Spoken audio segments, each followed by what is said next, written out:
Thank you, sir. You have allowed me to speak on a very important issue. Sir, I would like to point out at the outset that SIR is violative of parliamentary legislation. It violates the powers prescribed by Parliament. It's contrary to the judgment of Supreme Court, a three-judges judgment of Lal Babu Hussain, and it is a malified exercise of power to selectively disenfranchise on the basis of religion. Sir, Election Commission of India cannot be bigger than Supreme Court and Parliament of India, sir. Sir, may I point out to you, sir, the representation of the RP Act of 1950 and Registration Electoral Rules 1960 prescribe that inclusion in the electoral roll will be based on self-declaration of citizenship backed by one of 6 documents or entity prescribed in Form 6 of 1960 rules, including Aadhaar. Now, this is an act which was passed in Parliament, sir.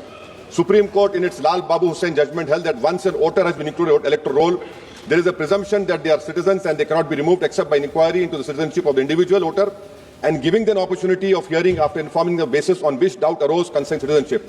What is happening now is that the Election Commission is putting the burden of proof on the voter. It is completely in violation of the Representative People Act 1950, Electoral Rules of 1960 passed by this House and the Supreme Court judgment of Lal Babu Hussain, sir. SIR, sir, has turned this head on its head and puts onus on the voters, sir. Sir, voters who were part of the electoral roll in 2025, instead of being given the benefit of presumption, are required to submit documents to prove the citizenship. The 2003 electoral roll is arbitrarily fixed at the baseline for which revision is being conducted. Sir, ECI is not a body empowered to go into question of citizenship. A power lies with Ministry of Home Affairs, Government of India and Foreigners Tribunal under the Foreigners Act. Sir, may I point out to you that what ECI is doing is wrong. Section 14 of Citizenship Act 1950, read with 2003 NRC rules, Section 4, subsection 2, 3, 4, 5, 6, prescribe just such an exercise of relation to citizenship to be conducted by central government. How is it the ECI is assuming the power given to other agencies of Parliament just by passing executive order? This is an occupied field. The ECI has no role to intervene. Sir, as per the ECI release, 65 lakh voters were included, whose names were included in the electoral roll after the commencement of SRX was omitted from draft roll published on August 1, 2025.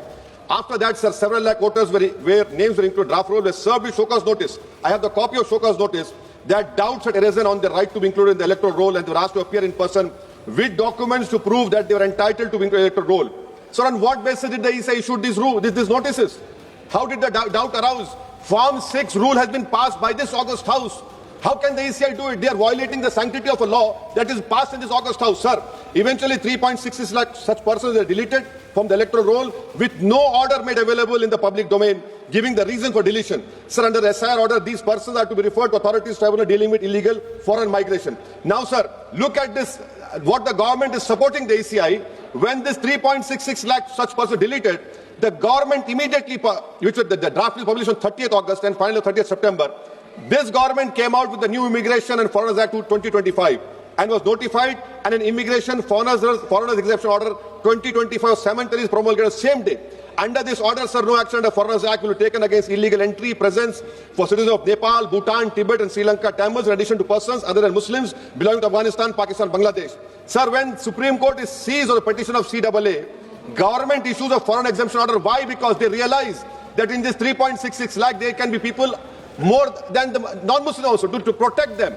You have done it, and then after 5 years of CAA, you will give them citizenship. That is why I say that this whole exercise, sir, I'm concluding, sir. This is why I say this whole exercise is a backdoor NRC. Sir, Ambedkar was asked, is India's democracy? He said only in formal sense. To be democracy in the substantial sense, political power was held by the most marginalized and the weakest. He repeatedly said political power is the key to social progress. You have only 4% Muslims over here. The ruling party has no Muslim member. If Lok Sabha increase representation of OBCs and upper caste is there. Now, it is at the cost of whom? Muslims are not there. And they're not being reflected in the secular parties. For example, if Muslim majority seats like Wayanad can elect non-Muslims, surely Rai Bareli, Amethi, Ottawa can elect Muslims, sir. And now coming to this electors, sir. We are only become electors, we are not getting elected. Please coming, sir, I'm concluding. Sir, give me 2 minutes, sir, please, sir. Now, coming to this whole donations, BJP got 88% donations, sir. Nearly 2,243 crores. So we the people is now represented by We the Private Limited. I would request this ruling party to please consider adopting a mixed member parliamentary system like Germany. Each voter has 2 votes, one for their MP and one for a political party. A tally is done. First, all local winners get seats, and the rest of seats are filled with the overall number of seats. Each party matches roughly percentage. Secondly, sir, delimitation. Don't do delimitation like what you have done in Kashmir and in Assam. Because if BJP it is delimitation another game, it has to win. Then the loser is going to other political parties. But the loser of the country is democracy. Sir, right to vote. Ambedkar called it a principal theory of the constitution. I would demand, I have put a private constitution last assembly, the age of contesting elections for MLA and Lok Sabha should be brought down to 20. Rajya Sabha 25, for Vidhan Sabha 22. Why? Because, sir, we have 52% of India's population under the age of 30. What are we giving to them? So that is what I propose. And lastly, Thank sir, you. and I'm concluding this. Lastly, sir. Sir, I'm just concluding, sir. Lastly, sir, we must build a consensus and make right to vote a fundamental right. I oppose the SIR. This is nothing but backdoor NRC. This is exercise, a selective exercise to disenfranchise people in the name of religion. Thank you, sir.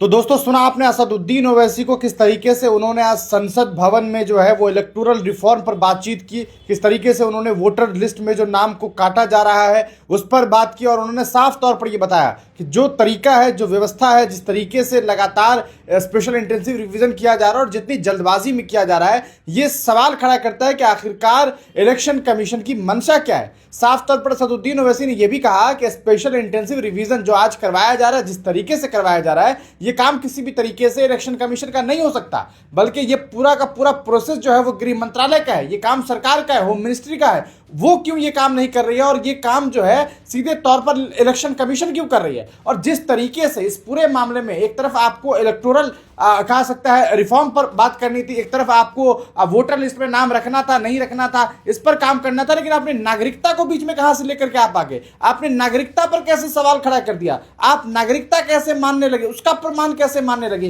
तो ये जो चीजें सामने आई है, इसने कहीं ना कहीं ये साबित किया कि इलेक्शन कमीशन वैसे बिहेव कर रही है मानो वो सरकार है, मानो वो गृह मंत्रालय है। ये काम किसी भी लिहाज से जो है आपको इलेक्शन कमीशन का नहीं था, और इलेक्शन कमीशन जब नागरिकता मांग रही है तो ये समझ आ रहा है कि कहीं ऐसा तो नहीं है कि ये बैकडोर से एनआरसी किया जा रहा है। जी हाँ, आपको मालूम होना चाहिए कि एनआरसी को लेकर के कई बार चर्चाएं हुई, और असदुद्दीन ओवैसी ये कह रहे हैं कि कहीं ऐसा तो नहीं है कि आप एनआरसी करने जा रहे हैं, और इसके कह सकता है जो जिस तरीके की जो तस्वीरें देखने को मिली आपने बिहार में, ये काम क्या है, स्पेशल इंटेंसिव रिवीजन क्या तस्वीरें निकल करके सामने आई। सीमांचल के लोग कितने परेशान हुए, कई ऐसे जगह थे जहां पर आपने देखा कि सैलाब आया हुआ है, सैलाब की वजह से लोग काफी वर्षों वर्ष जो है वो ग्रसित रहते हैं, पूरे साल में कई महीने जो है वो ग्रस्त रहते हैं, और आप उनसे कह रहे हैं कि भाई ये कागज दो, वो कागज बेचारे के पास है नहीं।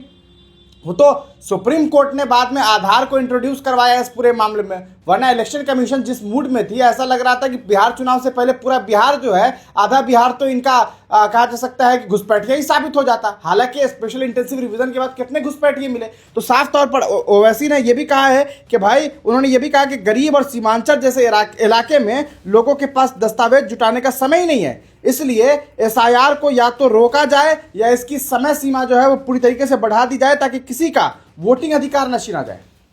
असदुद्दीन ओवैसी ने एक सजेशन भी दिया, एक प्रपोजल भी दिया। वो कह रहे हैं कि भाई मैं प्राइवेट बिल ला करके ये बात जो है वो सदन को पेश करना चाह रहा हूं कि आप जो माननीय सदस्य बनाते हैं, विधायक बनाते हैं, उनकी उम्र को घटाइए भाई। 20 साल के नौजवानों को आप चुनाव लड़ने का कहा जा सकता है समय दीजिए, उनको कहिए चुनाव लड़ने के लिए, ताकि वो जब 20 साल का युवा चुनाव लड़ेगा, विधायक बनेगा। जिस देश में आधी आबादी नौजवानों की है, वहां पर आप 25 साल के बाद विधायकी लड़ा रहे हैं। तो ये सारी चीजों पर कहीं ना कहीं असदुद्दीन ओवैसी ने सीधे तौर पर सवाल उठाया। आपने सुना, आपकी क्या राय है? कमेंट सेक्शन में अपनी राय जरूर लिखिएगा।